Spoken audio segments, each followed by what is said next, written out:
Dito ulit tayo maghanap ng shell. Ayan. Pag kita lang ako isang shell, masaya na ako. Yung tinik, may tinik.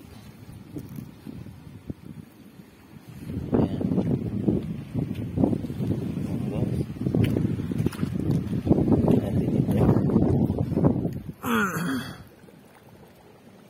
Dito ng shell sinisilip sa mga butas-butas. Kailangan hindi masak yung iyong balakang.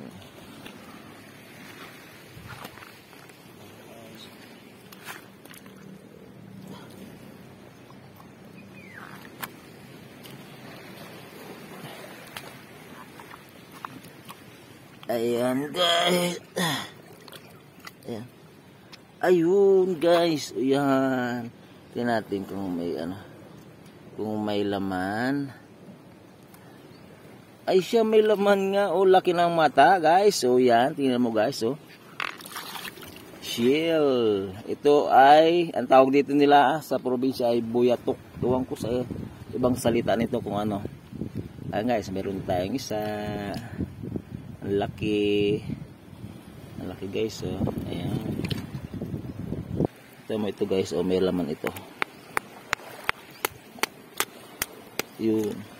May laman siya. Oh. Ito yung kinakain ng nilagyan ng suka lang dito. Yan. Yan.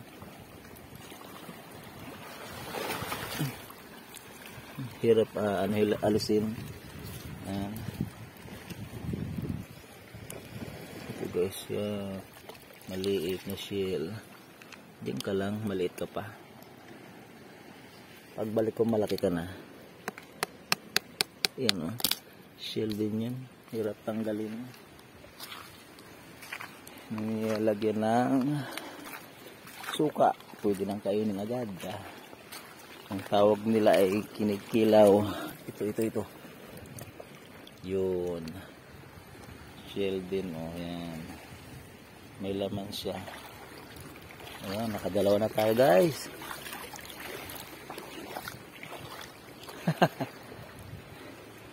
Talagang tiyaga ka lang, mayroon kang ulam dito.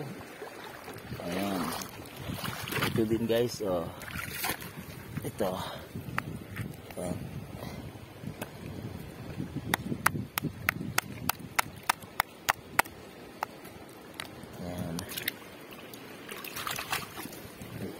Yan. Ito delikado sa paa. Pag sa ang tawag dito ng iba ay talaba. Yan. Tatlo nang kuha natin, guys. Ito guys, may baby siya, oh. Yan. May babying maliit, oh. Yan. Inaalalayan. Alalay talaga niya ang anak niya. Yan. Sige, baba. Yan. Yan.